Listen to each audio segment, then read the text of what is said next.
Las noticias, protagonistas y tendencias del momento con César Miguel Rondón en Conexión. La voz que cuenta la historia mientras ocurre.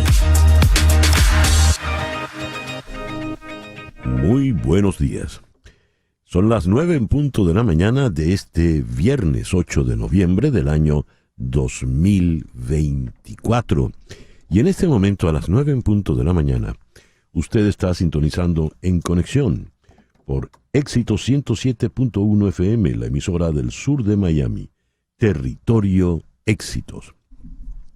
Usted también nos puede escuchar en su teléfono celular si descarga la aplicación Actualidad Media Group. Esa aplicación usted la puede descargar de manera gratuita en el celular.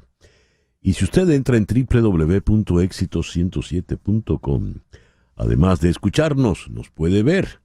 Y aquí es donde recibo el saludo del amigo Ricardo Portal Piña, desde Béziers, allá en Francia. Douglas Isturiz nos saluda desde El Salvador. Más cerca está Saeda Bon en Kissimmee. José Agudelo en Cajaseca, Estado Zulia. Nelson Pado en la ciudad de Panamá. Xavier Míguez, muy consecuente, en Barcelona, España. Hugo Bosqueán en Játiva, ya cerca de Valencia. Karen Griselda está en Costa Rica. Victoria Ambrosino en Ciudad de México. Jorge Rojas en Curitiba, Brasil. Marini Hernández, como dice Floralicia, hoy es viernes y ella está en Macuto, Estado Vargas. Alfredo y Marianela en Toronto. Abelino Freitas en Lisboa, donde fue la revolución de los claveles. Jimmy Segarra dice acá, ve colocar a uno de los hombres más inteligentes en este tiempo, Elon Musk, al lado de María Corina. Gloria Herrera en Bogotá. José de Villa en Maracaibo. Ana Chacón en Santiago de Chile. Aida García en Mérida, Venezuela. Carlos Longa en Maracay. Ana Chacón, no hay retraso en la transmisión, Ana, cambió el horario. Doña María Alicia Sifontes en Caracas, siempre tan estimada. Doña María Alicia Sifontes. María Morales en ¿dónde está? En Maracaibo. José Alfredo Africano, Juan José Africano en Aruba. Johnny Martínez en Araurima, Estado Falcón. Henry Moreno en Atlanta. Qué de sitios, ¿no? Qué de ciudades, una geografía tan amplia es la que reportan ustedes aquí. Muchísimas gracias por reportar la sintonía de En Conexión. En Conexión es una producción de Floralicia Anzola para Éxito 107.1 FM en Miami. Muy buenos días, Floralicia. Buenos días, César. Aquí estoy leyendo a Brian Miguel Franco Carrillo, que dice: saludos, Rondón, desde niño escuchándolo, ya tengo 31 años. Wow, tantas generaciones, César, qué bonito. Bueno, imagínese si él tiene 31, los míos. ¿Y los míos? Muy bien. Josefa está en New Jersey. Laura Rodríguez está muy contenta hoy porque va al Caracas Magallanes y va a ganar el Caracas. No, va a ganar el Magallanes, pues está bien. Buenos días, Laura. Muy buenos días a todos, feliz viernes. En Madrid, en la producción informativa, está Mariel Sofía Rodríguez. Buenos días, Mariel Sofía. Muy buenos días y feliz viernes para todos. Jesús Carreño en la edición y montaje. Carlos Prato en los controles. Buenos días, Carlos. Muy buenos días, feliz viernes. Y ante el micrófono, quien tiene el gusto de hablarles, César Miguel Rondón. Hoy, viernes 8 de noviembre, San Adeodato I, Papa. Aquí me pusieron entre paréntesis San Diosdado. Así a Adeodato le dicen Diosdado. Pero este es el santo. Este solo es el santo. Los 4 santos coronados, que no es el otro tampoco. San Claro de Tours, San Godofredo de Amiens y San Guileado de Brema. En el calendario astrológico de Enrico Mariani nos dicen que tenemos a la luna creciendo en Acuario. La luna de Acuario es la luna de las sorpresas. Es la luna de la innovación, es la luna de las novedades, es la luna de la tecnología. Es buena para todo lo que tiene que ver, propicia para todo lo que tiene que ver con la computación, la electrónica, la cibernética. Y es también la luna de los amigos. Esa luna va a estar allá arriba hasta mañana, cuando a las 11 de la noche entrará creciente en Piscis, y en Piscis va a permanecer todo el resto del fin de semana. La luna de Piscis es buena, por ejemplo, el domingo para rezar, meditar, darse una pausa espiritual. Por el día de hoy, cuando estamos cumpliendo hoy es el programa 200 de este año. Bueno. Luna creciente en Acuario, Sol en Escorpio este viernes 8 de noviembre del año 2024. Hoy es el Día Mundial de la Radiología. Es el Día de la Solidaridad Intersexual. Atención, las personas intersexuales son aquellas que tienen características sexuales que no se ajustan a los patrones binarios de lo masculino y lo femenino, cromosomas, órganos reproductivos genitales, patrones hormonales, anatomía sexual. La intersexualidad es una variación normal de la diversidad sexual y no es una enfermedad o malformación, pero quiero subrayar esto. La intersexualidad es diferente de la transgénero.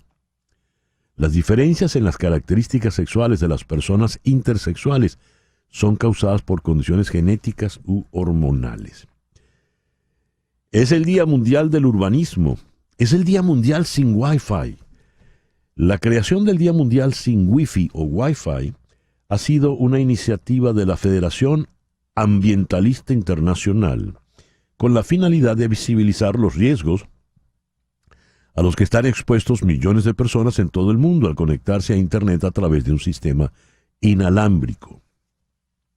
Según esta organización, la señal de Wi-Fi emite radiaciones que alteran los ritmos biológicos, el estado de ánimo y la salud en general. Invitan a la población a sumarse a esta campaña educativa y de concientización sobre el uso inteligente de nuevos dispositivos y alternativas diferentes al Wi-Fi. El programa que hemos preparado para el día de hoy lo vamos a iniciar en Londres con el doctor Mariano de Alba, experto en temas internacionales. Nicolás Maduro ha felicitado muy cordialmente a Donald Trump. ¿Y qué puede esperar Maduro de Donald Trump? ¿Qué puede ocurrir? En Ciudad de México vamos a conversar con Ricardo Smith Nieves, también experto en temas internacionales. La señora Claudia Sheinbaum ha felicitado al señor Donald Trump. ¿Y qué puede esperar la señora Sheinbaum de Donald Trump? ¿Cómo van a ser las relaciones entre estos vecinos no necesariamente cómodos? En Caracas vamos a conversar con el historiador y analista político Pedro Benítez.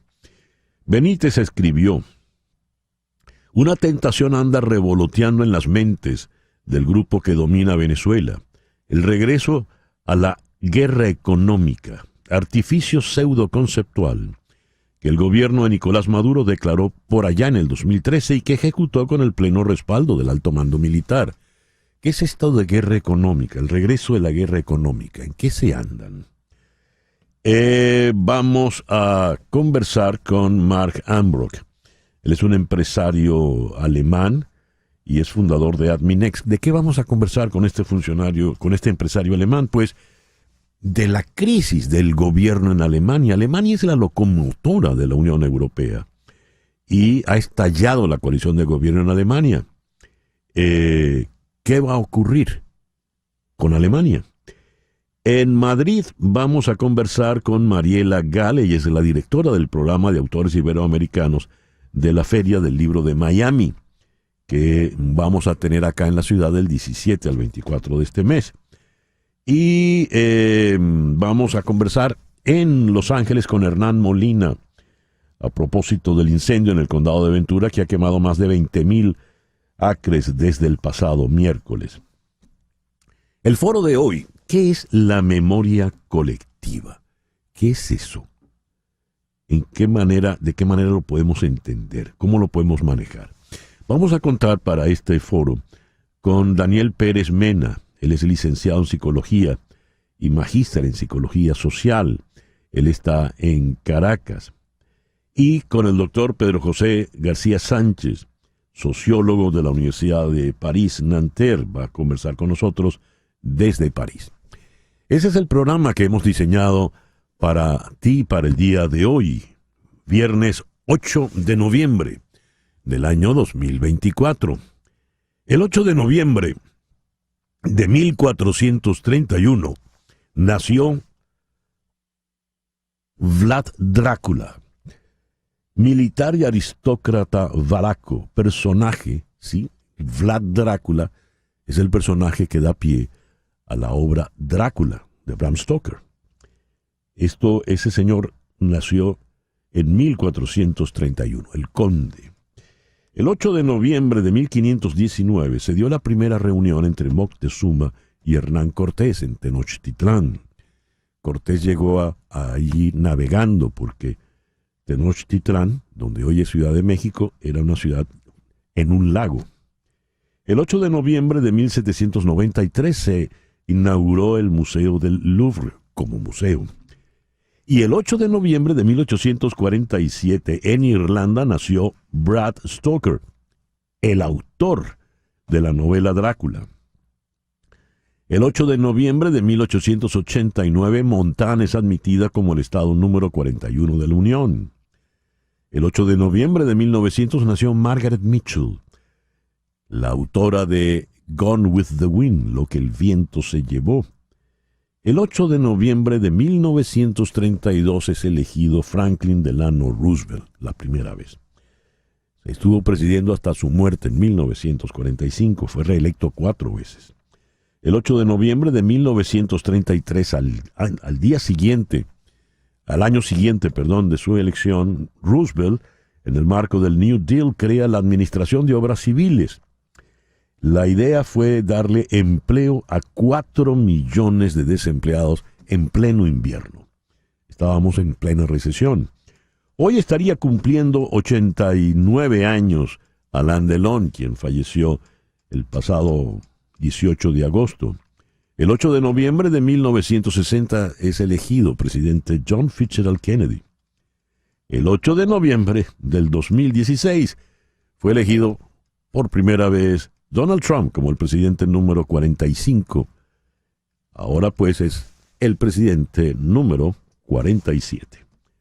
El 8 de noviembre de 1890 murió César Franck. De origen belga, el francés César Franck.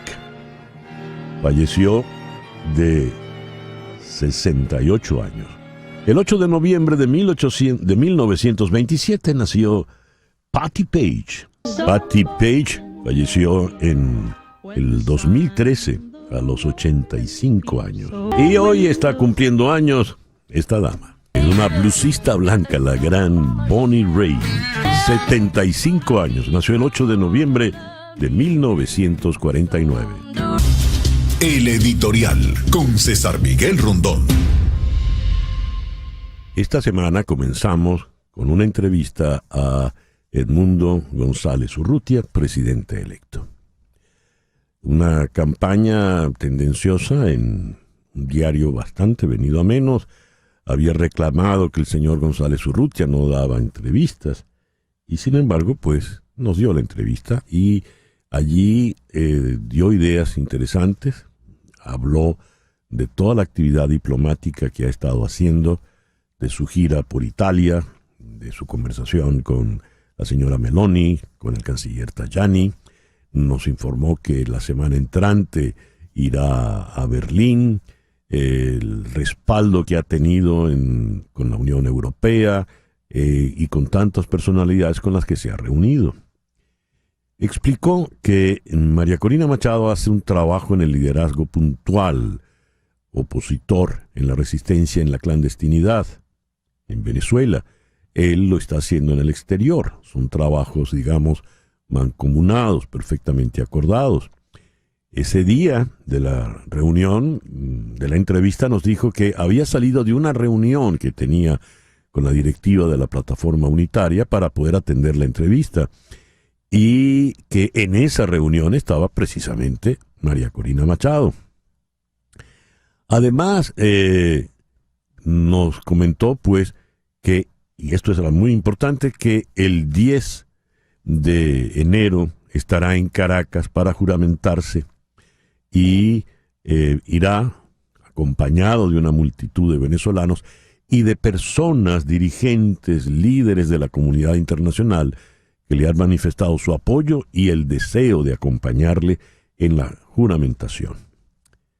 Pues bien, esta declaración, esta entrevista, no cayó muy bien en ciertos altos niveles del régimen y la reacción inmediata fue librar vía Interpol una orden de captura, una alerta roja, acusándole de usurpar funciones. De manera tal de que la Interpol, por ejemplo, en Madrid, le iría a su residencia, tocaría la puerta como gustan ellos, tum tum, y se lo llevarían detenido.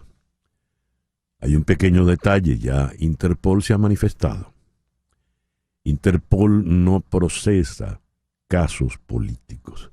Interpol es una policía para los criminales, para el delito, no el delito de opinión, que a efectos de Interpol no existe, no el delito de pensar distinto, que en el mundo civilizado no existe.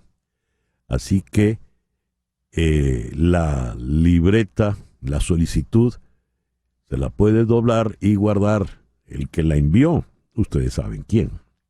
De manera que el señor Edmundo González Urrutia seguirá haciendo su trabajo, como la señora María Corina Machado sigue haciendo su trabajo, y como todos los que adversamos la dictadura venezolana, seguiremos haciendo nuestro trabajo. 9:19 de la mañana, Capicúa. Esto es En Conexión, una pequeña pausa y ya regresamos con las noticias más importantes de este viernes 8 de noviembre. Es el día sin Wi-Fi y escribe Ceres Ramos. No, sin Wi-Fi no te puedo oír. Entonces, olvídense que es el día sin Wi-Fi para que puedan seguir en sintonía del programa. Y Carlos Ferrer está muy feliz porque hoy cumple su amada esposa Hermelinda. Feliz cumpleaños, Hermelinda. Bien, luego de escuchar el Danny's All Star Joint con Rick Lee Jones, vamos con las noticias más importantes del día de hoy. La Reserva Federal redujo su tasa de interés de referencia para préstamos a un día en 1/4 punto porcentual o 25 puntos básicos a un rango objetivo 4.50%, menos 4.75%.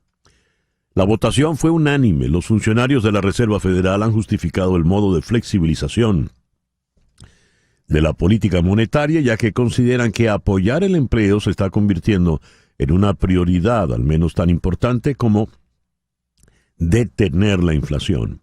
Los expertos anticipan otro recorte en diciembre y quizás más en 2025, ya que la Fed apunta a una disminución gradual.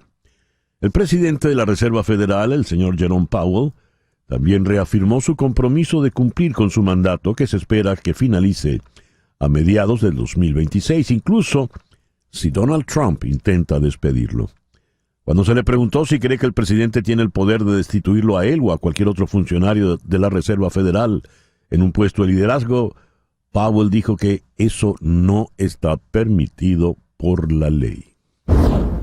Donald Trump recurrió a los altos cargos de su exitosa campaña para hacer el primer nombramiento de su nueva administración al elegir a Susie Wills como jefa de gabinete de la Casa Blanca. Wills me ayudó a lograr una de las mayores victorias políticas en la historia de Estados Unidos, dijo Trump. La señora Wills es una experimentada operadora política que trabajó para el gobernador de Florida, Ron DeSantis, antes de que se pelearan. Será la primera mujer en ocupar este puesto. Es hija del jugador de fútbol profesional y comentarista deportivo Pat Summerall, y se le atribuye ampliamente el mérito de aportar disciplina a la operación que llevó a Trump a través de las primarias para la nominación republicana hasta la victoria electoral. Se espera que las condiciones de los incendios mejoren hoy en el sur de California, después de que los poderosos vientos de Santa Ana trajeran fuertes ráfagas y condiciones meteorológicas peligrosas para los incendios en la región. Esas condiciones alimentaron el incendio Mountain en el condado de Ventura, que ha quemado más de 20,000 acres desde el miércoles. Las autoridades dijeron que más de 130 estructuras han sido destruidas y más de 80 están dañadas. El incendio fue impulsado por fuertes vientos y condiciones meteorológicas, por lo que los meteorólogos emitieron una rara advertencia de bandera roja de situación particularmente peligrosa por el potencial comportamiento del incendio de amenaza mortal. Hay un total de 10 heridos confirmados, que en su mayoría están relacionados con la inhalación de humo y no son potencialmente mortales, según el sheriff del condado de Ventura. El presidente electo de Venezuela, según organismos nacionales e internacionales, Edmundo González Urrutia, rechazó la petición de la Fiscalía General del gobierno de Nicolás Maduro de una alerta roja de Interpol en su contra. En su cuenta en la red X, González Urrutia aseguró que la razón evidente de este nuevo y sistemático ataque se debe al trabajo diplomático que ha realizado en el exterior. El ex candidato presidencial y dirigente opositor venezolano Enrique Márquez pidió ayer una audiencia con el fiscal general Tarek William Saab con el objetivo de discutir la situación de los denominados presos políticos, en especial los detenidos tras las recientes protestas postelectorales. En un video publicado en la red X, Márquez explicó que entregó en el Ministerio Público una carta respaldada por varios líderes opositores, solicitando una reunión para expresar su preocupación por el estado de detención de varios ciudadanos, incluidos menores de edad. Márquez subrayó que su intención es exponer en mayor detalle la situación de cada uno de los detenidos y plantear soluciones justas y enmarcadas en el respeto de los derechos humanos y la ley venezolana. Afirmó que su carta fue respaldada por partidos y dirigentes opositores, incluidos líderes del Movimiento al Socialismo y del Partido Comunista de Venezuela. Los fanáticos venezolanos en Miami y el resto de Estados Unidos podrán disfrutar de un Caracas-Magallanes fuera de Venezuela. Se enfrentan los eternos rivales en el choque de gigantes que se inicia hoy aquí en el Long Depot Park en Miami.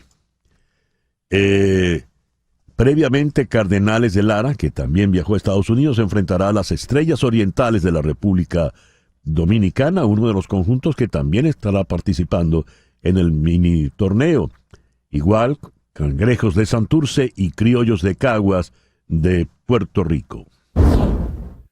La política de México de abrazos no balazos para evitar la confrontación con los cárteles de la droga se está desmoronando ante la creciente violencia. Se encontraron el miércoles 11 cadáveres en una camioneta en una ciudad del sur, cuyo alcalde fue decapitado el mes pasado, el último incidente sombrío en una espiral de violencia que ya lleva 6 años y que ha matado a 200,000 personas.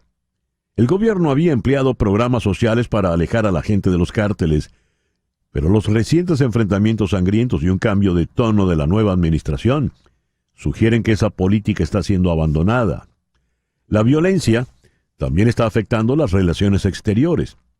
El presidente electo Donald Trump quiere etiquetar a los cárteles de la droga como grupos terroristas, lo que podría permitir operaciones militares estadounidenses en territorio mexicano. El presidente de Argentina, Javier Milei, se reunirá con Donald Trump y con Elon Musk la próxima semana. La reunión se llevará a cabo en Mar-a-Lago. Desde su elección, a finales del año pasado, Milei ha buscado vínculos estrechos con Estados Unidos y desde la elección de Donald Trump ha enfatizado su apoyo a Trump con un espectáculo de fuegos artificiales allá en Buenos Aires. Moscú y Kiev compitieron por el apoyo de Washington tras la reelección de Donald Trump. Vladimir Putin felicitó a Trump por su victoria, mientras que Zelensky instó a un final justo en lugar de un final rápido para la guerra que ya lleva casi 3 años. Trump ha afirmado que forzaría un final rápido del conflicto, lo que generó temores en Kiev de que presionaría a Ucrania para que cediera territorio a cambio de la paz. Pero The Economist señaló que el equipo de Zelensky ya estaba cada vez más frustrado por el temor del presidente saliente Joe Biden a una escalada con Moscú, y Trump podría ofrecer a Ucrania una salida a lo que parece un sangriento punto muerto, en el mejor de los casos, una derrota en el peor, cita textual. El nuevo gobierno de Botswana planea legalizar a los inmigrantes zimbabuenses indocumentados, y el presidente recientemente elegido del país argumentó que esos trabajadores hacen trabajos que de otra manera no se harían. Las declaraciones de Duma Boko se produjeron después de su histórica victoria electoral la semana pasada, en la que desbancó al partido que había gobernado Botswana desde su independencia en 1966. Curioso, aquí el presidente electo va a expulsar a los inmigrantes ilegales y allá los están legalizando. Hinchas israelíes de fútbol fueron golpeados y heridos durante violentos enfrentamientos en Ámsterdam anoche. El gobierno de los Países Bajos condenó los hechos como ataques antisemitas contra ciudadanos israelíes. La policía de los Países Bajos indicó que lanzó una importante investigación sobre varios incidentes violentos ocurridos tras el partido de la Europa League anoche entre el Maccabi de Tel Aviv de Israel y el Ajax de los Países Bajos. La policía añadió que hasta el momento 5 personas fueron trasladadas al hospital y 62 individuos fueron arrestados. Centenares de hinchas del Maccabi fueron emboscados y atacados en Ámsterdam, según indicó la Embajada de Israel en Estados Unidos. Según el Ministerio de Relaciones Exteriores de Israel, al menos 10 ciudadanos israelíes resultaron heridos, e Israel va a enviar hoy un avión de rescate para rescatar, valga la redundancia, a los ciudadanos de Ámsterdam en medio de la violencia callejera. Me precisan, son 2 los aviones que ya aterrizaron allá en Ámsterdam. Y a las 9:33, ciudadanos israelíes, a las 9:33 vamos con nuestra primera entrevista del día de hoy. Vamos hasta la ciudad de Londres, donde está el doctor Mariano de Alba, especialista en temas internacionales. Mariano, muy buenos días. Gracias, muy buenas tardes allá al otro lado del océano. Gracias por atendernos. Muchas gracias por la invitación, César Miguel. A ver, el señor Nicolás Maduro le ha enviado una felicitación muy cordial a Donald Trump. Espera que se reanuden, que se entre en un buen periodo de relaciones. En algún momento lo llamó vaquero racista, pero eso ya, esa es la página que ya él pasó. Algunos dicen que, dadas las buenas relaciones entre Vladimir Putin y Donald Trump, y siendo Vladimir Putin el padrino internacional, el gran protector internacional de Nicolás Maduro, eso podría auspiciar pues una buena relación entre Trump y Nicolás Maduro. ¿Qué nos puedes decir al respecto? Bueno, César, yo creo que lo primero que habría que comentar es que hay una altísima incertidumbre sobre cuál va a ser la dirección de la política exterior estadounidense con respecto a Venezuela. Efectivamente, estos hechos que tú comentas surgen como consecuencia de lo que es la personalidad del presidente electo Trump, que ya pues todos conocemos. Es una persona que le da mucha importancia al relacionamiento personal, que le gusta que lo alaben, que se cultive una relación, y que de alguna forma el gobierno de Nicolás Maduro está apostando a eso, está apostando a tratar de establecer ciertos vínculos para que la política exterior de Trump con respecto a Venezuela tome un giro con lo que fue su primer mandato. Y de hecho eso no es nuevo, porque si recordamos, cuando Trump asumió en el año 2017 por primera vez la presidencia de Estados Unidos, una de las empresas en ese momento bajo el control del gobierno de Nicolás Maduro, que otorgó importantes cantidades de dinero, creo que fueron $500,000 para financiar la inauguración, la toma de posesión de Donald Trump, fue Citgo en ese momento. Eso no se tradujo en que la política exterior del presidente electo Trump fue condescendiente con el gobierno de Nicolás Maduro, todo lo contrario. Todo esto me lleva a decir varias cosas, ¿no? En este momento hay dos posibilidades, pienso yo, en líneas generales, aunque hay que decir muy claramente que sigue habiendo mucha incertidumbre. A la cual yo le doy más probabilidad es a un regreso de la máxima presión. em, pero también tengo que decir que eso va a depender mucho de quiénes sean el equipo de gobierno que rodee al presidente Trump. En este momento hay dos personas que suenan como potenciales secretarios de Estado. Uno es el senador Marco Rubio, que obviamente tiene una visión pues, muy crítica hacia el gobierno de Nicolás Maduro. Otro es un señor llamado Richard Grenell, que fue embajador durante el gobierno de Trump, el primer gobierno de Trump de Estados Unidos en Alemania, y que de hecho este señor Richard Grenell fue quien se reunió a finales del año 2020 con Jorge Rodríguez en una reunión secreta en México. Em, Así como digo que veo más probable el escenario de un regreso de una presión internacional importante por parte del nuevo gobierno estadounidense, yo creo que coincido con lo que se dice en los pasillos diplomáticos de que hay una posibilidad, y es a lo que tú apuntabas con el comentario de Putin, Ujú. hay una posibilidad de que el presidente Trump quiera asumir con respecto a Venezuela, dada lo que fue su experiencia durante su primer mandato, una posición más transaccional. ¿Y cuáles son las señales que hay con respecto a eso? Bueno, uno, que durante los últimos años hemos visto algunos empresarios estadounidenses que están interesados en los recursos naturales de Venezuela, que han viajado a Caracas, se han reunido con el gobierno de Nicolás Maduro, se han reunido con Delcy Rodríguez y se han presentado, así sea informalmente, como emisarios de Trump. Ujú. Esa es una señal. Y la otra señal que también es importante es esta que tú mencionas, ¿no? De que dentro del gran esquema de cosas geopolíticas, pues sea posible que Trump diga, una de mis políticas principales, como tú mencionabas hace algunos minutos, es tratar de avanzar una política de deportación masiva de inmigrantes ilegales. Y para eso tengo que entenderme con quien sea que controle el poder o Miraflores. Entonces, yo creo que es un escenario que no se puede descartar, pero evidentemente estamos en las semanas, estamos en el periodo Sí, donde tanto gobierno de Maduro como oposición venezolana están haciendo esfuerzos para que se decante finalmente por una u otra opción.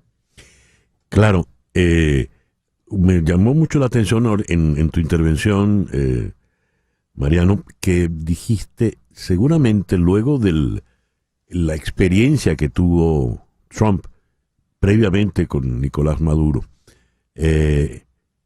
tiempos del gobierno interino, el reconocimiento a Juan Guaidó como presidente interino, aquella famosa conseja de todas las opciones están sobre la mesa.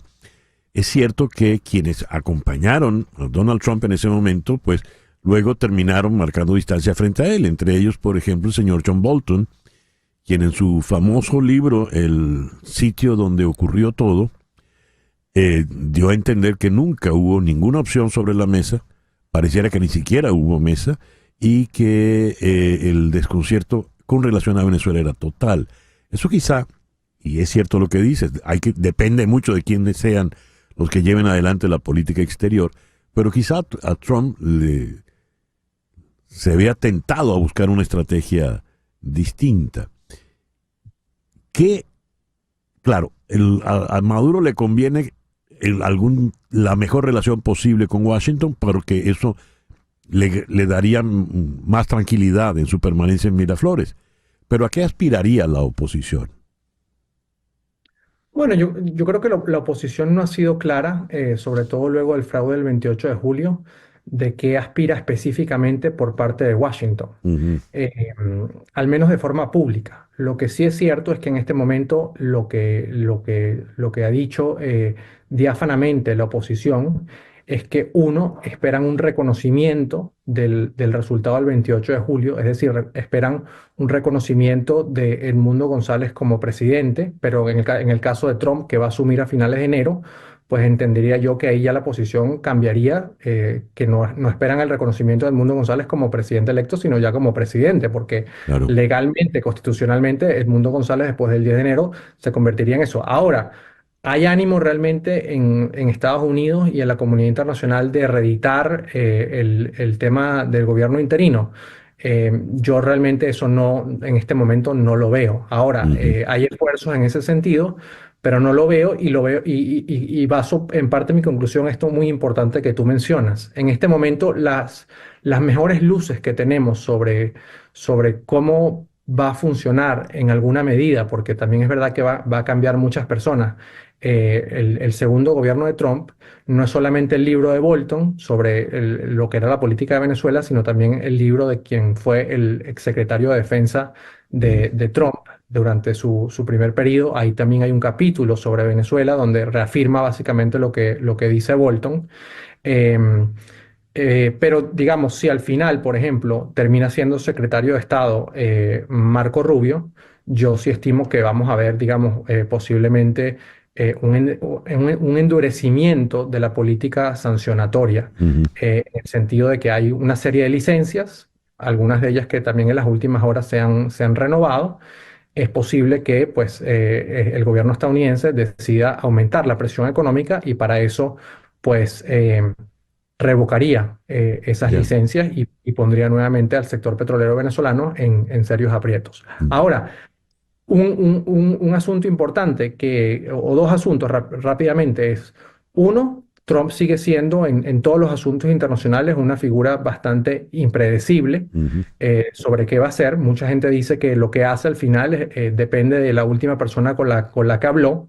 Y otro asunto que también creo que es importante es que habrá que ver, habrá que evaluar también el relacionamiento de Trump con China, con Rusia, con Irán, porque yo también estimo que en la medida que Trump pueda llegar a ser muy agresivo en ese relacionamiento, que puede ser que sí, pero puede ser que no, eso genere mayor cohesión dentro de este club de gobiernos autoritarios, gobiernos no Ujú. democráticos, gobiernos autócratas. Muy interesante. Mariano, muchas gracias por atendernos en la mañana de hoy. Muchas gracias, César. Mariano de Alba es abogado, es experto en derecho internacional, es internacionalista y nos habló desde la ciudad de Londres. Son las 9:43 de la mañana, una pequeña pausa y ya regresamos en conexión. ¿Cómo van a ser ahora las relaciones entre el señor Trump y la señora Sheinbaum? Una pausa y regresamos con César Miguel Rondón en Conexión. César Miguel Rondón está en Conexión por Éxitos 107.1 FM. Toma nota de este número. 305-468-0044. 305-468-0044. Ese es el teléfono de María Trina Burgos. María Trina Burgos es una abogada venezolana con más de 25 años de experiencia en temas migratorios en los Estados Unidos. Como abogada, María Trina está licenciada para trabajar temas migratorios en los 50 estados de la Unión y en Puerto Rico. 305-468-0044 es el teléfono aquí en Miami. Pero si estás en Venezuela, llama al 0212-771-3040. 0212-771-3040. Si estás en Caracas, pues solo directamente 771-3040. Y esa llamada, sin costo adicional, va a repicar en la oficina de María Trina Burgos aquí en Miami. Ya lo sabes, María Trina Burgos, tu abogada venezolana de inmigración. Expreso mi más sincera felicitación a Donald Trump, quien resultó ganador de la elección presidencial de los Estados Unidos de América.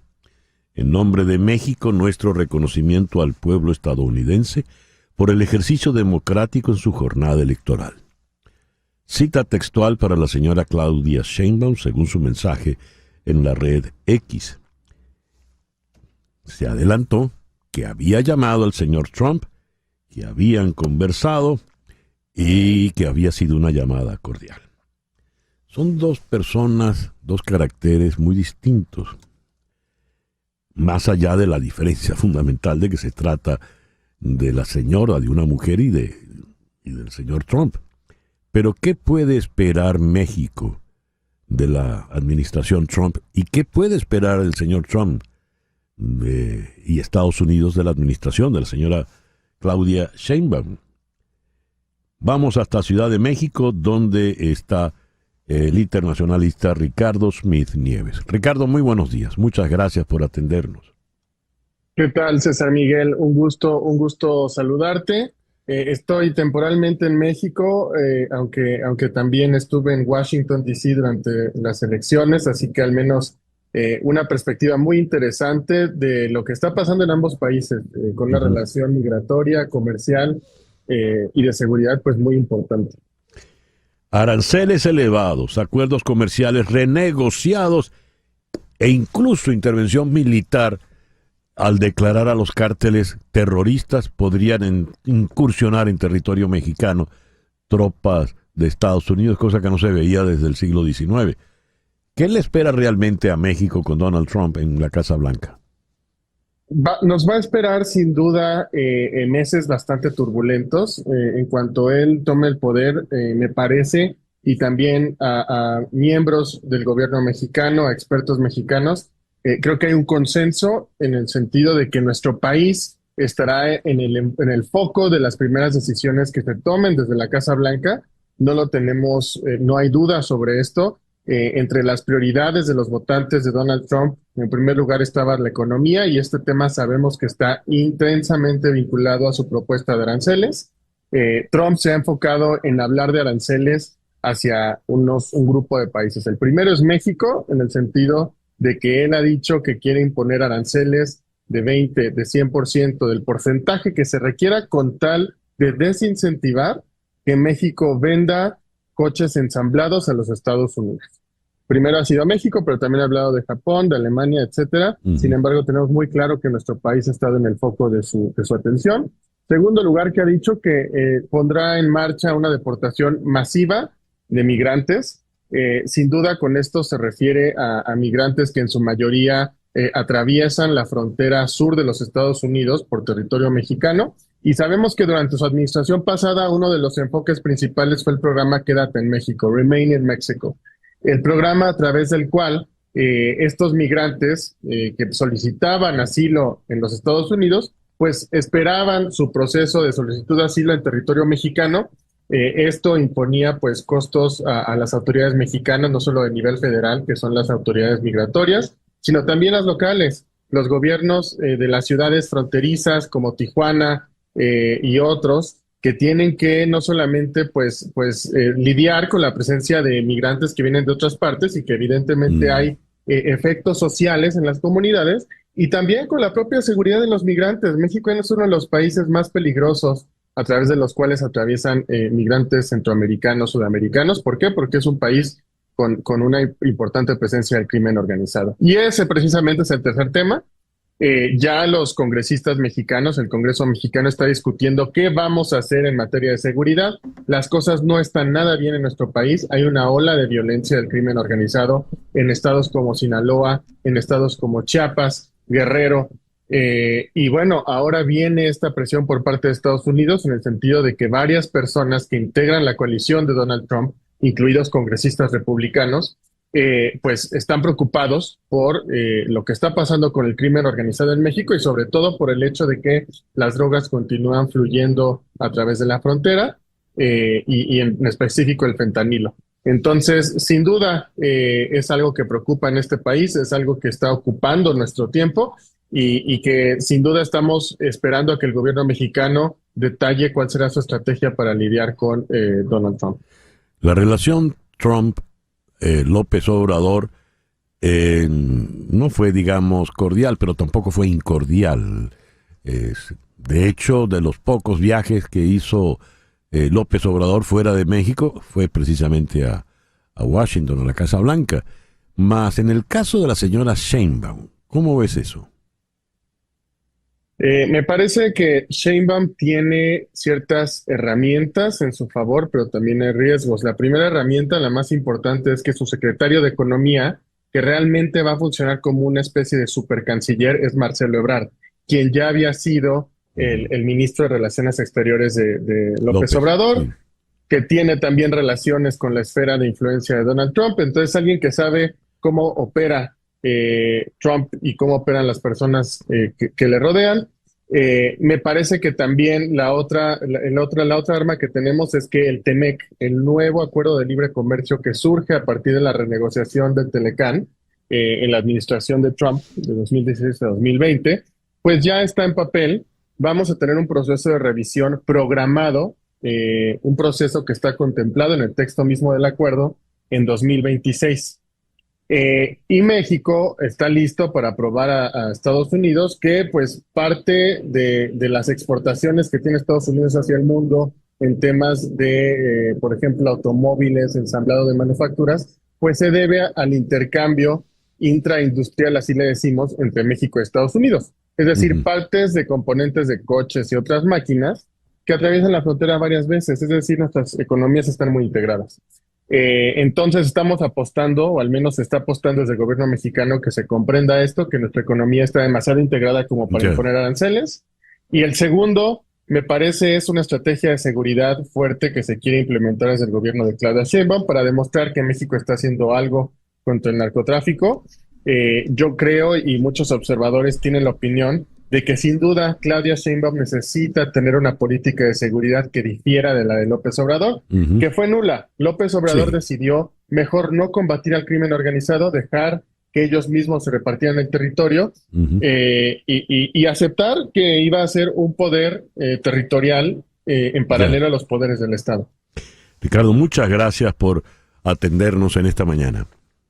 Gracias a ustedes, muchos saludos. Ricardo Smith Nieves, internacionalista desde Ciudad de México. Y ahora vamos a ir a la ciudad de Caracas, donde está el historiador y analista político Pedro Benítez. Pedro, muy buenos días, gracias por atendernos. César, buenos días, un gusto estar con ustedes nuevamente. Has escrito, Pedro, una tentación anda revoloteando en las mentes del grupo que domina Venezuela, el regreso a la guerra económica, artificio pseudoconceptual que el gobierno de Maduro declaró en el 2013 y que ejecutó con pleno respaldo del alto mando militar. ¿Podrías ahondar un poco en esta idea?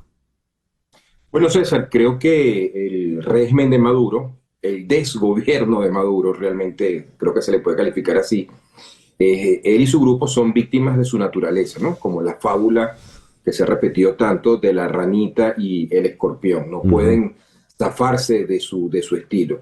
En el 2013 Venezuela se estaba cocinando, estaba por explotar una gigantesca bomba económica que había dejado el expresidente Hugo Chávez para asegurar la reelección, la tercera reelección de un hombre que ellos sabían no podía cumplir su mandato constitucional completo, es decir, que estafaron al país, incurrieron en un déficit de 18 puntos del Producto Interno Bruto, hicieron un gasto público monstruoso para derrotar a Enrique Capriles, que en ese momento era el candidato de la unidad, y eso fue lo que aseguró, para decirlo de manera resumida, la reelección de Chávez. Bueno, esa crisis explotó en el 2013, de hecho en febrero de ese año, antes de la elección de Capriles contra Maduro, Maduro tuvo que devaluar.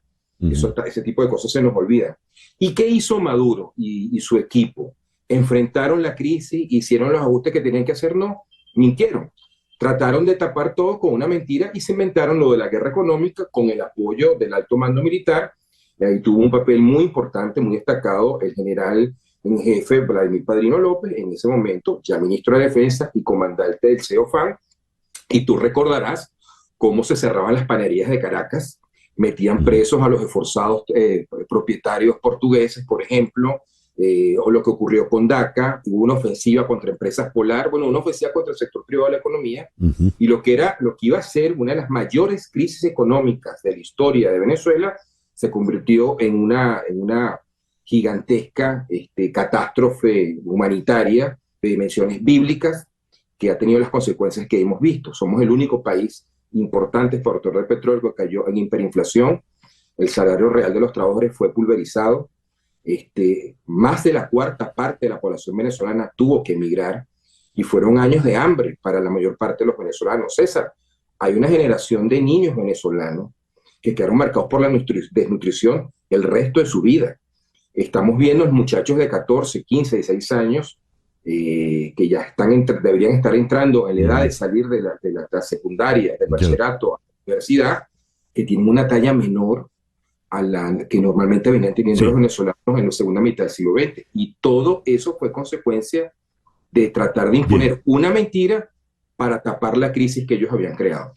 ¿Y ahora qué es lo que está planteado?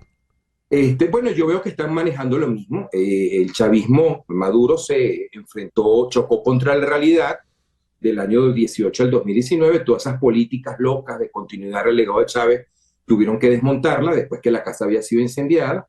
Permitieron una parcial dolarización de la economía. De facto levantaron los controles económicos, levantaron el control de cambio, pues fue un hecho impuesto, insisto, por la realidad. Y nuevamente, como las condiciones económicas se empiezan a deteriorar, y lo estamos viendo nuevamente, como en aquella época, en el termómetro de la fiebre, que es el movimiento del dólar, particularmente el dólar paralelo, ya tú empiezas a escuchar a voceros del madurismo, del chavismo, planteando el mismo discurso de hace 12 años, de que detrás de esto hay una gran conspiración de la derecha para desestabilizar al país de cara al año 2010. Y entonces, eso, por lo tanto, disculpa César, nos pone en una situación muy preocupante, porque nos indica que esta gente va a hacer lo mismo que hicieron en términos políticos el 28 de julio. Esa es la tentación a la que yo me refiero. No enfrentar el problema de fondo, sino tratar de tapar la realidad con una mentira, con consecuencias que van a ser nuevamente catastróficas para la sociedad venezolana. Todo esto cuando tenemos cada día más cerca una fecha crucial, que es el 10 de enero. Plantea ese escenario, por favor, desde esta perspectiva que estás comentando de la eventual guerra económica. Sí, bueno, César, yo sinceramente, yo al 10 de enero, sé que en esto yo estoy un poco fuera de lo que plantean la mayoría de los comentaristas políticos sobre Venezuela. Yo el 10 de enero no le doy realmente mucha importancia. Aquí lo importante fue lo que ocurrió el 28 de julio. Lo más probable es que el 10 de enero juramenten a Maduro en la Asamblea Nacional, pero aquí lo fundamental es lo que ocurrió el 28 de julio. El 28 de julio la sociedad venezolana se manifestó masivamente solicitando democráticamente la salida de Nicolás Maduro del poder por razones que son suficientemente conocidas. Y ellos están utilizando al TCJ, están utilizando el control que tienen todavía sobre la Fuerza Armada y su aparato de represión policial para tratar de reprimir al pueblo y tratar de desviar la atención de lo que ocurrió realmente el 28 de julio. Ese yo creo que es la bandera fundamental que tiene que sostener el campo democrático venezolano. Y el símil que yo hago con la guerra económica, en este caso con lo que ocurrió el 28 de julio, es que la naturaleza con la cual opera Maduro, a la cual está atado Maduro definitivamente, y yo creo que esto no tiene remedio, es la mentira. Él permanentemente tiene esa tentación de estafar, de torcer la realidad, de tratar de engañar a todo el mundo, y como se decía en el campo socialista, ¿no? Miente cuando todos sabemos que está mintiendo, y él sabe que sabemos que está mintiendo. Claro, el detalle del 10 de enero es que el 28 de julio compromete al 10 de enero. Así no pase nada, es una fecha que ya está marcada con un círculo en ese calendario. Y él tiene que darle explicaciones Maduro a Venezuela y al mundo, así sean mentiras, ¿verdad? Él ya dijo en el saludo a Donald Trump, se presenta como presidente reelecto. Sí. Por eso te invitaba a que nos pusieras en ese escenario desde la perspectiva de la guerra, el regreso de la guerra económica que está viniendo, porque el año entrante está ahí ya, a la vuelta de la esquina. Bueno, César, el año entrante pinta muy mal para Venezuela, porque como se han repetido muchas veces los economistas, la base para que funcione una economía de la prosperidad es la confianza. ¿Qué confianza puede tener el resto del mundo a un gobierno que actúa de esta manera tan descarada, ¿no? Sin ningún tipo de pudor? O sea, todos sabemos lo que pasó el 28 de julio, están las pruebas ahí, ¿no? Se trata de desviar la realidad.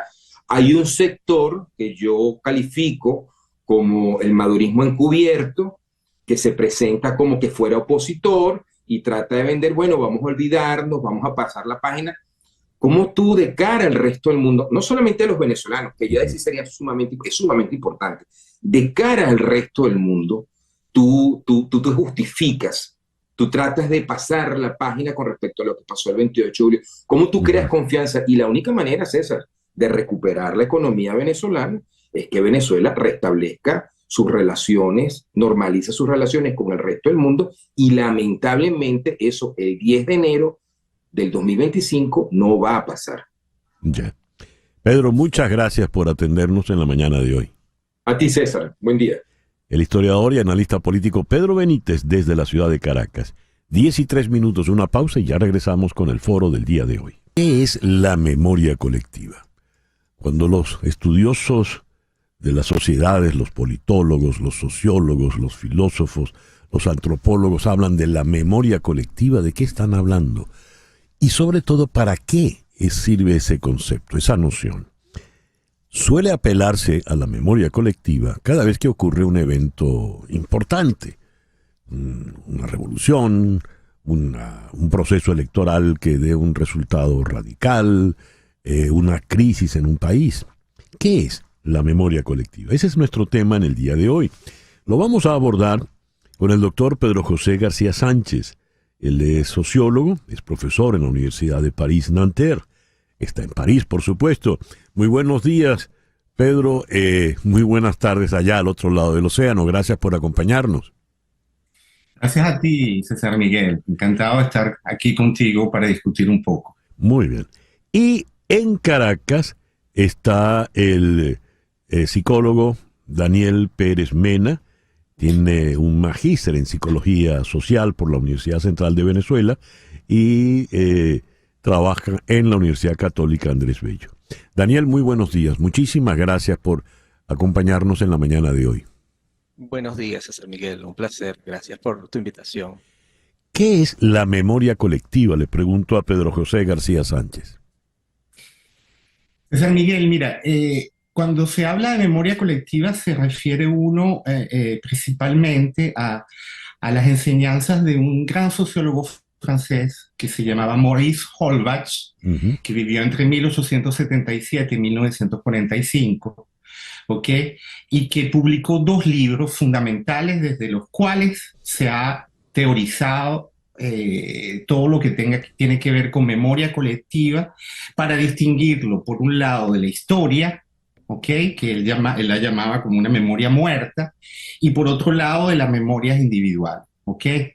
La obra de 1925 se llamó Los marcos sociales de la memoria, ¿de acuerdo? Su segunda obra data de 25 años después, 1950, que se llama propiamente La memoria colectiva. Pero este libro no lo pudo editar él. ¿Por qué? Porque él murió en plena deportación.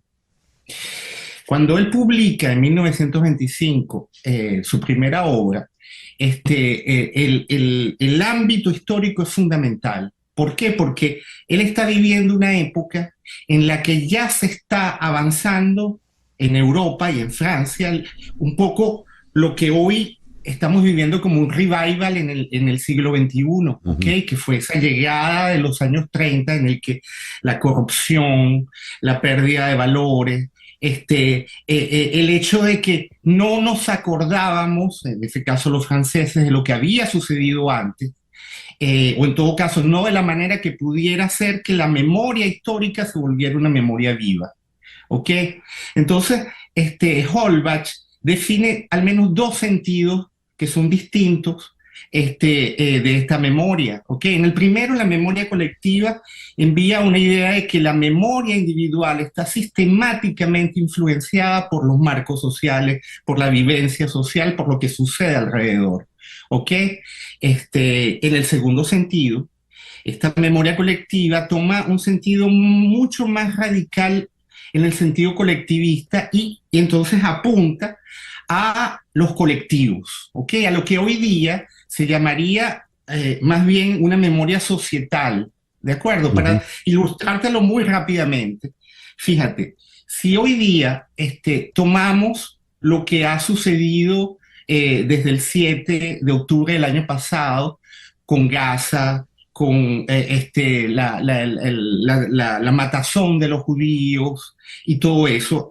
La construcción de la memoria colectiva en el primer sentido necesita, ¿ok?, que lo que sucedió pueda ser reconstruido de modo tal que todas los marcos sociales que han influido, Israel, Netanyahu, la política militar, que lo que ha sido Hamas, como Hamas ha sido, es un proxy de Irán, lo que significa haber tenido desde esta época vivencias absolutamente horrorosas en términos de desastres en guerra. Eso sería la memoria colectiva. La memoria colectiva en el sentido societal sería la que, por ejemplo, se estuvo construyendo durante mucho tiempo, asumiendo como verdad solamente la cantidad de muertos que había en Gaza a partir de lo que el Ministerio de Sanidad del Hamas daba como datos, y que la mayor parte de los medios de comunicación en Occidente, como en Oriente, trataban como si fuera una verdad. En cambio, era una verdad, una memoria, se estaba construyendo una memoria grupal, una memoria de un grupo, no una memoria de la sociedad entera. Muy interesante lo que nos ha dicho Pedro José García Sánchez. Me gustaría oír tu opinión, Daniel Pérez Mena, en Caracas. Bueno, creo que podría agregar en ese sentido que hay una producción colectiva del pasado, ¿no? La memoria colectiva en ese sentido también implica que como sociedad nos pongamos de acuerdo.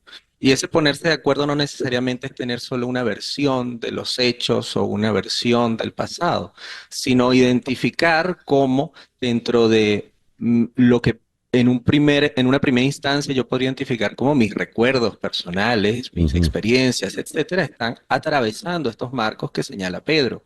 Es decir, puedo darme cuenta de que si bien yo he vivido algunos eventos sociopolíticos, algunos desastres naturales, etcétera, de mi contexto social, esos no son vivencias que son meramente propias, ¿no? Puedo hablarlas con otros y darnos cuenta de que hay un relato compartido, ¿no? Y en ese sentido, el pasado se reconstruye colectivamente, ¿no? Y esa reconstrucción, además, es muy importante decirlo, que tiene una intencionalidad desde el presente, tiene un sentido que se le da desde el presente. No es recordar el pasado por recordarlo, sino que algún sentido le buscaremos desde el momento actual, desde el contexto en el que estamos. Ya. Hay un detalle, y si hablo de la memoria,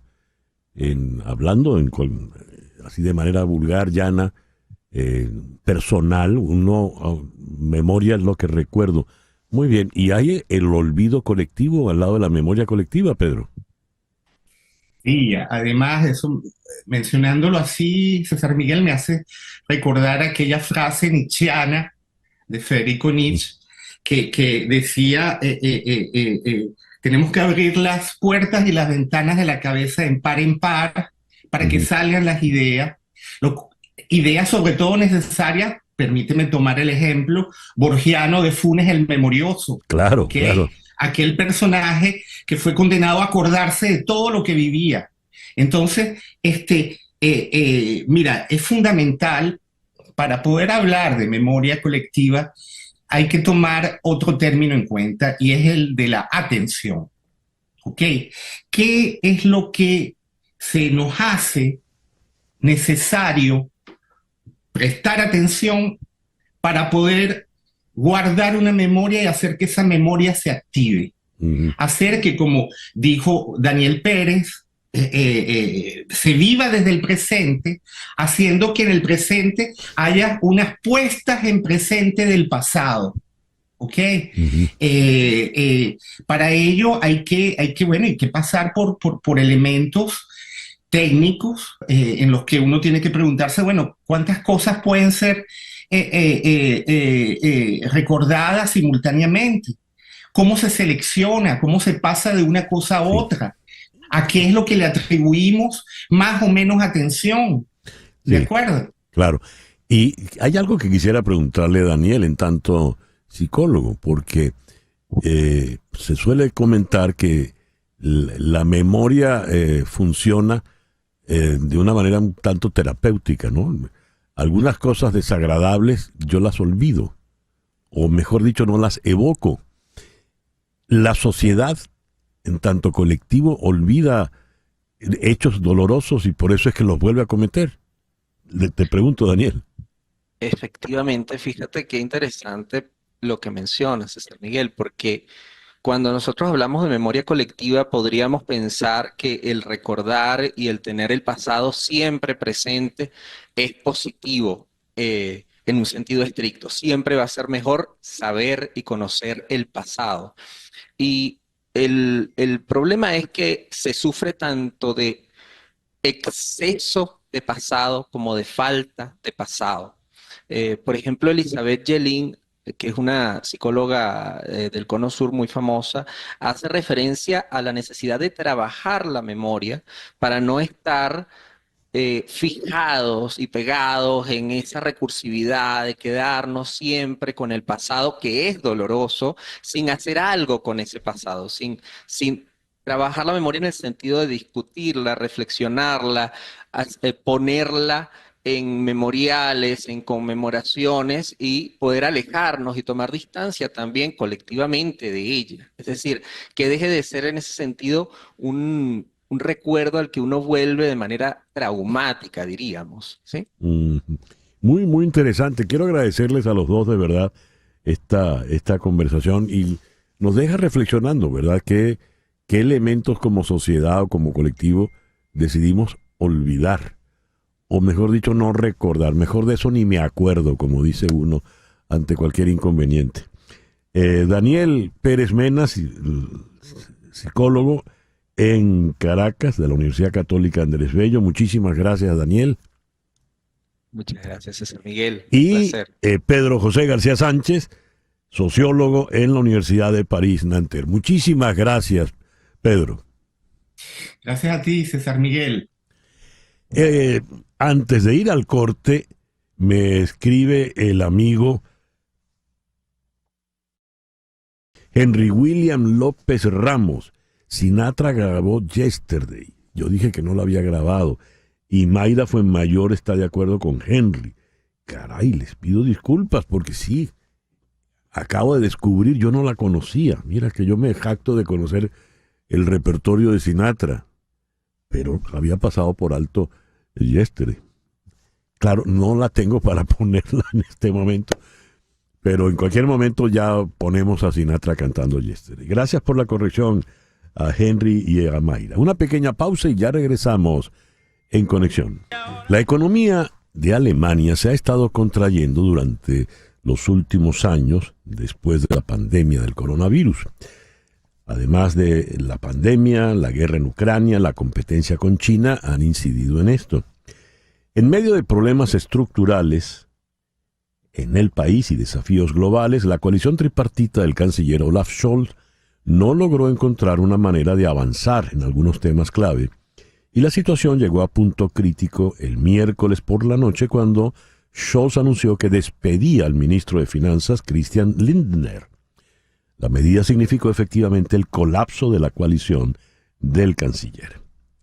Entonces tenemos que Alemania, que es la locomotora de la Unión Europea, pues está en declive, está en colapso, y al otro lado del océano ha sido electo el presidente Donald Trump, cuya principal bandera está en la subida de aranceles, y en su anterior gobierno no fue precisamente amigo de Europa y mucho menos puntualmente de Alemania. Claro, en aquel momento era la señora Angela Merkel la que estaba en la Cancillería.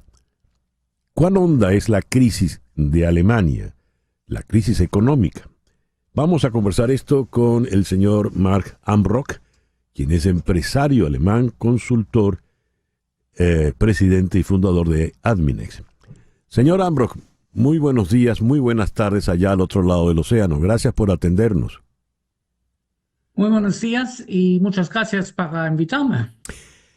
¿Cuán grave es la crisis que está pasando en este momento Alemania en su economía y el gobierno del canciller Scholz? Creo que la situación en Alemania es grave y la situación del gobierno es gravísimo.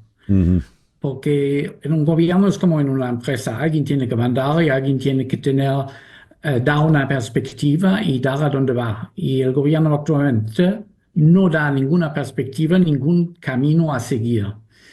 Y lastramos ya de estos años, no es únicamente la culpa de este gobierno, pero ya de los anteriores también, que nos ha enfrentado a las reformas estructurales que son necesarios. Y a su entender, ¿dónde estaría el principal problema económicamente hablando? Usted dice, hay que tomar algunas medidas. ¿Cuáles serían esas? Actualmente trabajando no es un gran incentivo porque hay que pagar demasiados impuestos. Por otro lado, hay demasiadas prestaciones sociales que han acomodado a una población a no trabajar. Por encima, no hay jóvenes. Es decir, la demografía es de tal que mucha gente está ahora a mi edad, de los 60 y algo, y a punto de jubilarse, cualificados, y los jóvenes hay muy pocos. Y entonces de esto hay que hablar. Y no se puede ser que nos prejubilamos solo a los 60 años. Es más bien probable para que algo sano, que sería un par de años más que los 65 que acabamos de trabajar. Pero nadie quiere afrontar este tema porque es poco popular, evidentemente. En el caso del jubilado, usted puede decir, bueno, usted tiene que trabajar un par de años más. Pero en el caso del joven, si usted no tiene al joven, ¿cómo va a sustituir? ¿De dónde va a sacar los jóvenes? ¿Será la migración? Claro, será la inmigración. Y cuando en mi ciudad natal lo veo hoy en día, lo puedes ver, que las tiendas cierran a las 2, a mediodía, porque no hay personal. Entonces, la otra cosa es cuando tú miras los choferes de autobuses de la ciudad, son africanos. Punto. Y lo agradezco. Y en mi propia fábrica, más que 50% no son alemanes. Y si no los tendría que cerrar. Punto. ¿Cuál es su ciudad natal, señor Ambrock? Disculpe que no la haga. Eso es Hagen. Es Renania-Westfalia del Norte, pues unos 70 kilómetros al norte de Colonia.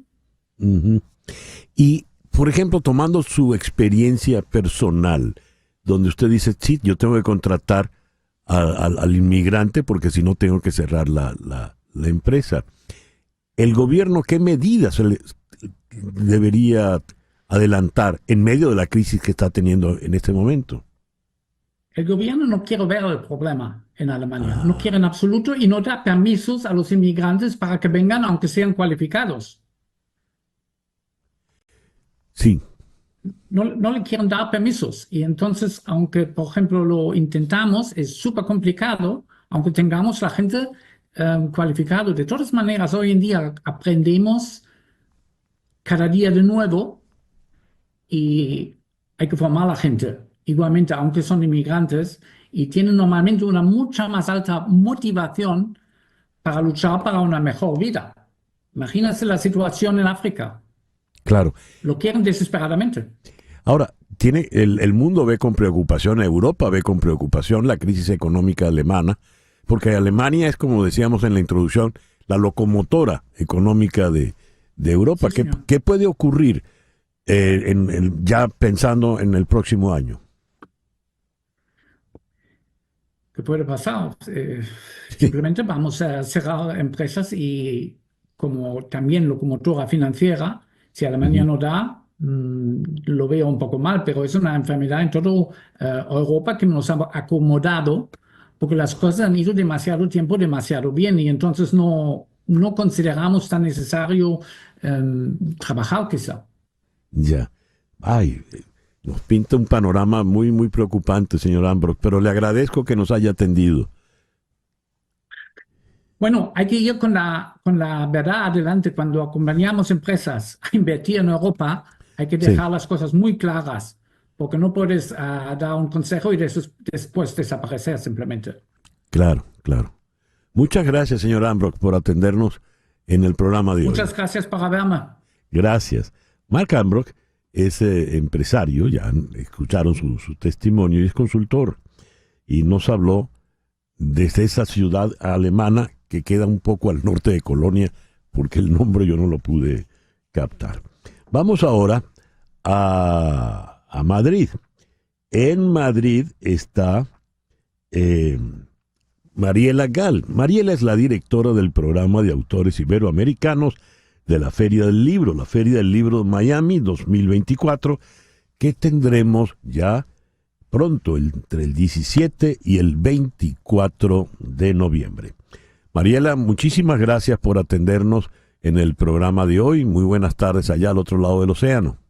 Hola César, ¿cómo estás? Muchas gracias por tenerme. Buenas tardes. Mariela, ¿qué vamos a tener en la Feria del Libro Miami 2024? Bueno, como siempre, de todo y para todos los gustos, ¿no? Arrancamos el 17 con una inauguración muy especial a cargo de China Montaner, la hija del querido y recordado Carlos Alberto, con un libro muy especial que tiene que ver con la crónica de cómo fue el paso del plano de vida al plano de muerte de Carlos Alberto. Sí. Tiene que ver con la eutanasia, claro. Y ¿no? Es algo muy nuevo que sucedió aquí en España y es algo muy interesante a nivel literario también. Perdona China, que te interrumpa, Mariela. El libro se está publicando, no. Se está publicando ahora. Sí, es que se llama Deseenme un buen viaje. Qué bonito título y qué interesante va a ser, porque quienes conocimos y tuvimos amistad con Carlos Alberto, la decisión de proceder a la eutanasia y todo el proceso fue realmente muy, muy emotivo, muy ilustrativo, muy como conmovedor, pero también muy necesario, ¿no? Tal desde su punto de vista, ¿no? Sí, y muy lógico de su personalidad, ¿verdad? Como claro, muy digno de... Por supuesto, porque de lo que quería era eso. Sí. Me parece a mí. Muy bien, entonces tendremos el estreno de ese libro con Gina, que lo va a presentar. Con Gina, que lo va a presentar conversando con Gloria Ordaz, así que va a ser una sesión muy emotiva y muy importante. Y luego, ese mismo domingo, recibimos a Mayra Santos Febres, que es una escritora puertorriqueña, que va a estar conversando con Anjanet Delgado, una escritora de la Casa de Miami, también puertorriqueña. Así que bueno, eso es el domingo, y después tenemos a partir del martes, cada noche de los días de semana, por ejemplo, tenemos un libro con ensayos sobre Lionel Messi, que se llama 10 miradas sobre el 10. Acá tengo mi papelito. Ese es un libro, déjame decirte, local también en Miami, porque Messi es Miami ya. Claro. Eso es todo 305. Y después, bueno, tenemos también una noche de Portugal, que es un evento que hacemos por segundo año consecutivo. Portugal Night es en inglés, pero tiene que ver con la cultura portuguesa y los 50 años que se conmemoran de la noche de los claveles blancos, de la revolución de los claveles, perdón. Luego tenemos también en la semana a Jorge Ramos presentando su libro, que es una especie de autobiografía, memorias, así. Y después el viernes tenemos una noche de poesía. Y este año en la feria, no sé si decir desafortunadamente en un sentido, tenemos que hacer 3 homenajes a escritores que también han desaparecido de este plano terrestre.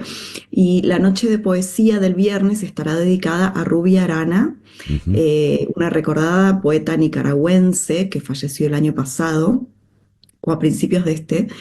De modo que vamos a presentar su última obra, editada por Catacana Editores, en esa noche de poesía del viernes, que será un homenaje a Ruby. Luego, durante el fin de semana, otros de los homenajes es al periodista y escritor cubano Armando de Armas, fallecido hace muy poquitos días. De hecho, él iba a presentar su libro en la feria y nos hemos quedado tiesos con la noticia. Y luego, en una sesión de poesía, vamos a hacer un homenaje a Reinaldo García Ramos, un poeta cubano que también falleció. Así que bueno, eso por el lado un poquito más serio y conmovedor, ¿verdad? Hablando de poesía y hablando de la muerte, me viene a la memoria los versos de Borges, que fueron para una milonga. Morirse es una vieja costumbre que suele tener la gente, ¿no? ¿Verdad? Sí. Sí. Continúa, por favor, María. Sí. Bueno, nada, el fin de semana después es una explosión de sesiones back to back, sábado y domingo. Por un lado, quiero recordar que este año tenemos el 11º Seminario de Literatura Infantil y Juvenil, que organiza la feria junto con la Fundación Cuatro Gatos, y es un seminario que transcurre durante todo el día sábado 23, dirigido a padres, maestros, educadores, bibliotecarios, todos quienes estén en contacto con los chicos y la literatura, ¿no? Y tengan ganas de saber qué está pasando, cuáles son las tendencias, cómo hacer para que nuestros hijos lean en castellano. Son una serie de paneles con escritores internacionales que van a hablar justamente de todo esto que tiene que ver con la literatura infantil y juvenil, que tan en boga está también alrededor del mundo, ¿verdad? Y después, bueno, tenemos desde muchas mesas de ensayo. Parece que a los autores se les ha dado por ensayar, opinar y escribir ideas. Así que, por ejemplo, a Juan Manuel Cao, Fausto Canel, ensayos políticos con Abraham Jiménez Enoa, por ejemplo, que es un periodista cubano, uno de los fundadores de la revista Estornudo, que vive aquí en Barcelona y va a presentar su segundo libro. María Cristina Fernández, que no es un ensayo, sino una novela del fallecido Nicolás Lara, otro autor cubano muy importante. Paola Ramos, que viene con su libro sobre cómo votamos los latinos, qué pasa, y es un libro que más ahora va a estar más en llamas que nunca. Sí, sobre todo esa pasa a ser la gran pregunta, ¿no? Esa pasa a ser la gran pregunta, y entonces va a estar Paola conversando con Ilia Calderón. Va a ser una sesión muy interesante de current events, ¿no? De lo que está pasando en este momento. Luego, bueno, como te decía, tenemos poesía con Germán Guerra, Carlos Pintado, Lisette Espinosa, Lidia Caraballo, Silvia Goldman, Chanaira Manzano, Orlando González Esteva, que va a estar moderando una mesa.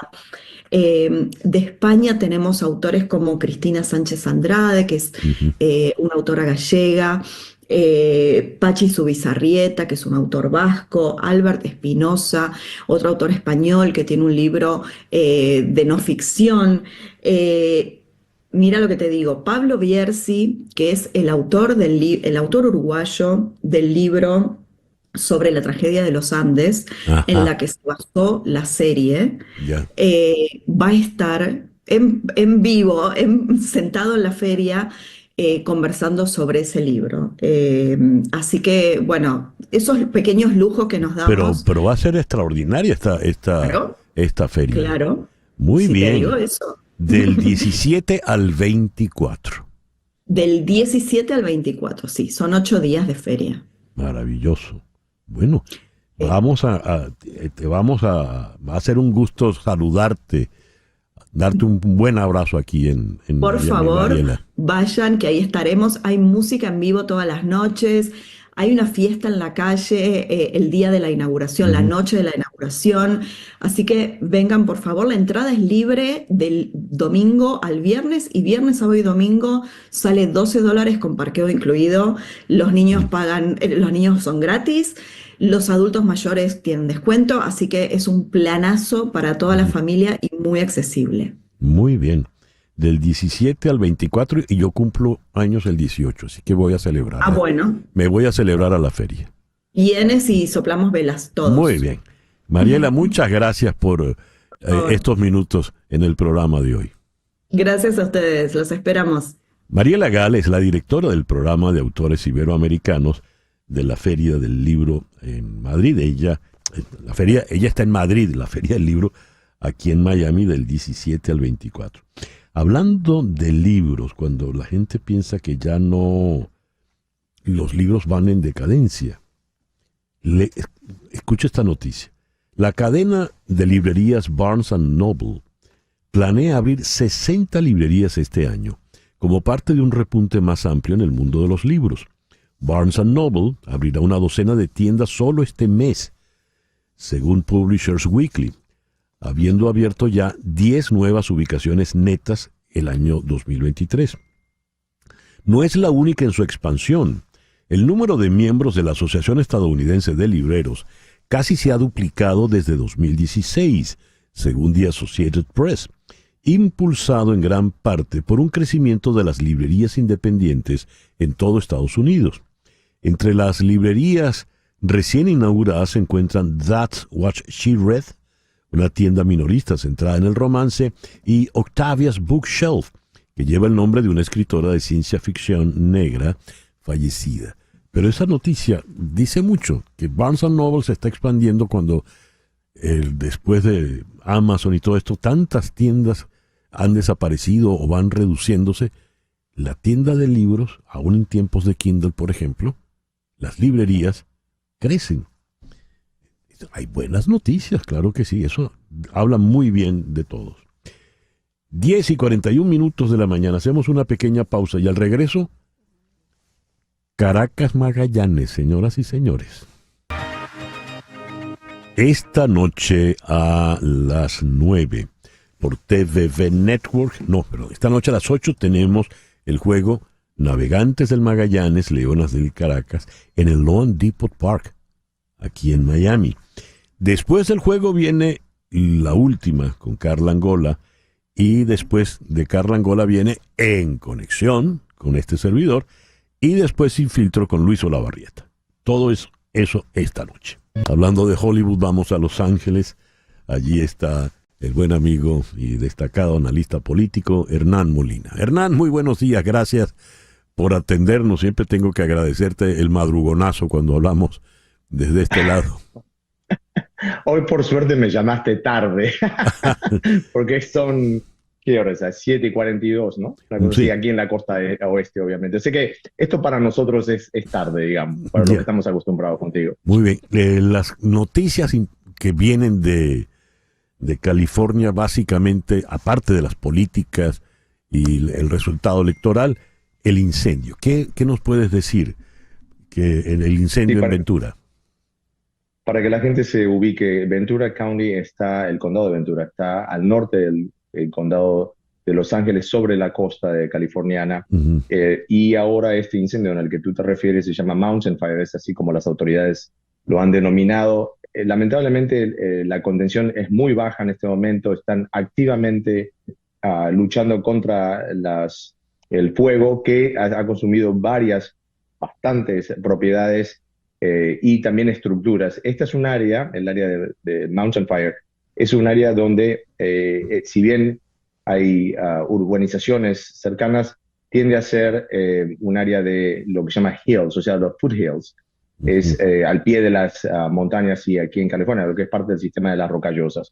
Por ende, el terreno es difícil de acceder, obviamente porque hay muchas colinas y en algunas oportunidades se hace muy complicado para las cuadrillas llegar, pero también se está combatiendo desde el aire. Una de las cosas que informaba esta mañana el Departamento de Bomberos del condado de Ventura es que por suerte los vientos habían bajado un poco porque nosotros aquí en California, sobre todo en el sur de California, tenemos una cosa que se llama los vientos de Santa Ana, que vienen desde el desierto de Nevada, de Arizona, y al al pasar por las montañas, las rocallosas mismas, hacen que no solo aumente la temperatura, sino que baje mucho la humedad.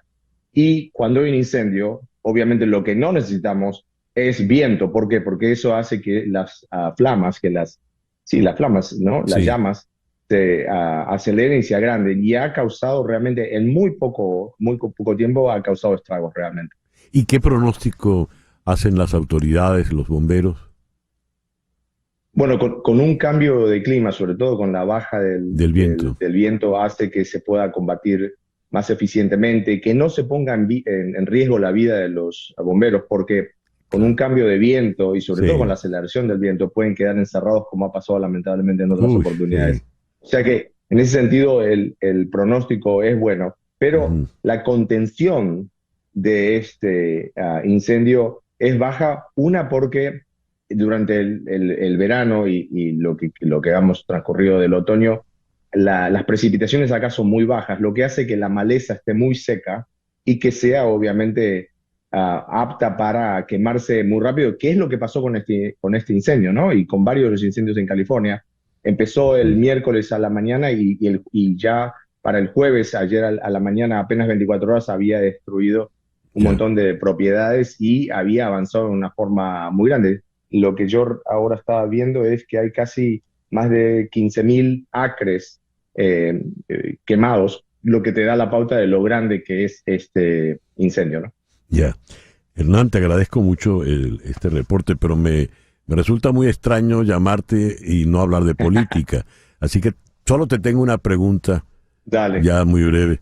¿Qué pasó con el voto latino que tiene desconcertado a tantos analistas, no? Y yo también estoy desconcertado. Yo creo que hay dos o tres cosas. Una es que creo que muchos votantes latinos han escuchado un mensaje de Trump indicándoles que los demócratas los habían usado con el tema de la inmigración, que no habían hecho nada al respecto. Y es interesante que venga ese mensaje de Trump y de sus aliados, porque si alguien ha hablado en contra de la inmigración es Trump él mismo. Sí. Eso es lo que me hace, aparte, me confunde un poco más todavía de esto. Pero yo creo que también acá hubo un voto a favor de la mano dura estilo caudillo, que nosotros también conocemos en Latinoamérica, y por eso no me sorprende tanto que hayan votado por él. Y aparte hay que admitirlo también, Trump es no solo tiene una impronta, o vende esta impronta de caudillo, de macho. Tenemos acá una mujer educada, una mujer que a veces yo creo que al hablar daba cátedra, y al dar cátedra yo creo que un poco, sobre todo la gente que no tiene tanta educación, se puede llegar a sentir como que le están hablando como si fuera un chico y si no entendiera lo que está pasando. Y por último, yo creo que lo que pasa con muchos hispanos y con las minorías en general es que no han sentido la recuperación económica de la que tanto hablan los demócratas. Y ahí yo creo que al fin y al cabo tu economía doméstica es la que te empuja a votar de una manera o de otra. Sí. De lo que dices, hoy, por ejemplo, El País de Madrid titula: Biden deja a Trump una economía pujante, casi sin paro, sin desempleo y la inflación controlada. Pero eso todavía no ha permeado al bolsillo del...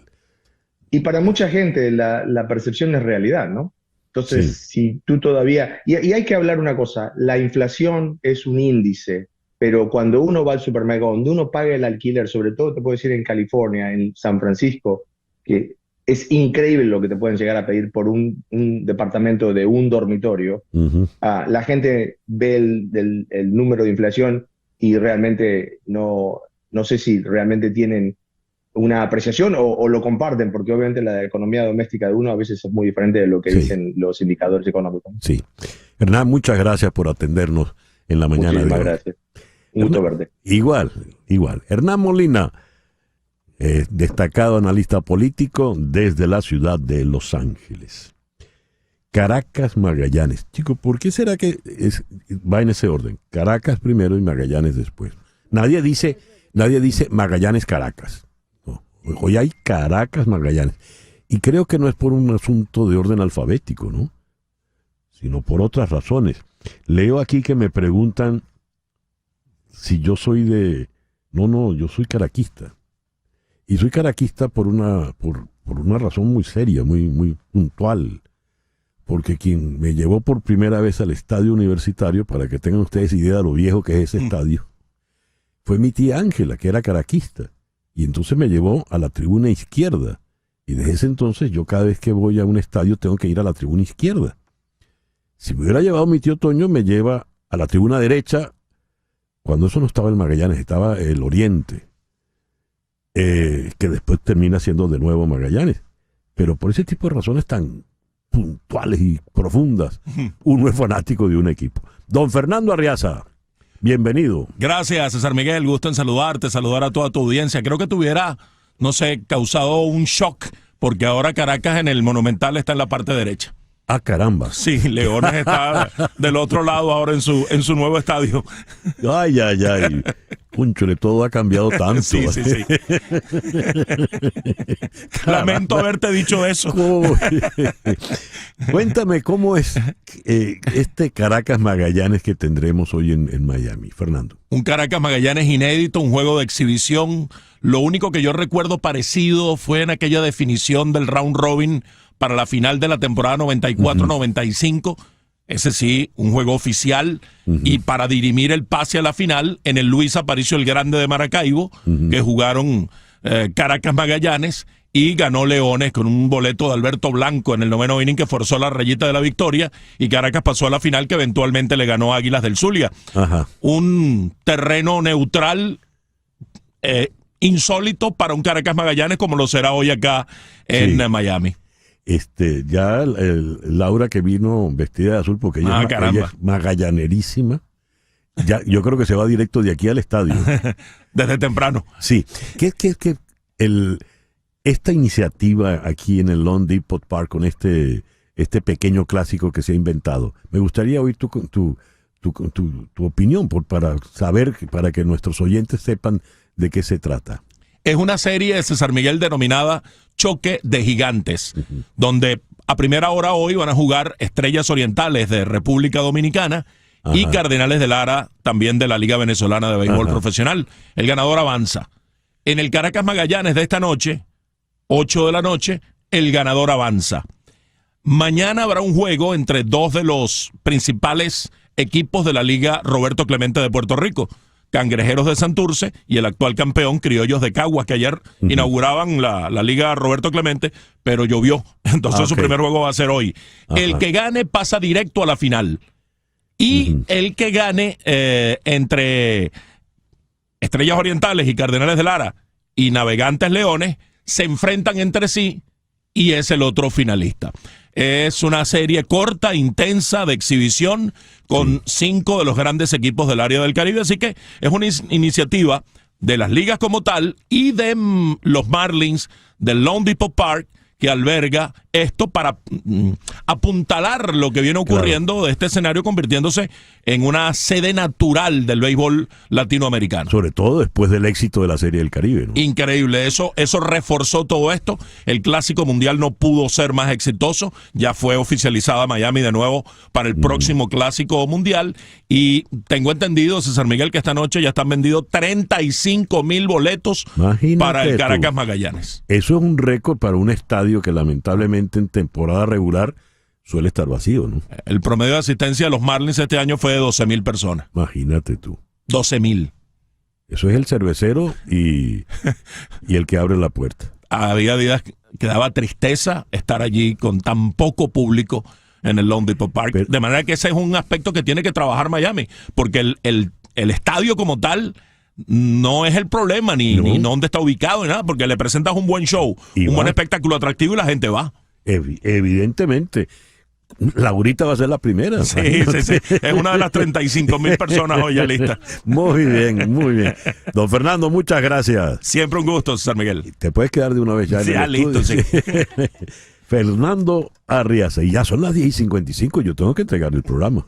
En Conexión fue una producción de Floralicia Anzola para Éxito 107.1 FM, con Laura Rodríguez en la producción general, Mariel Sofía Rodríguez en la producción informativa, Jesús Carreño en la edición y montaje, Carlos Prieto en los controles, y ante el micrófono, quien tuvo el gusto de hablarles, César Miguel Rondón.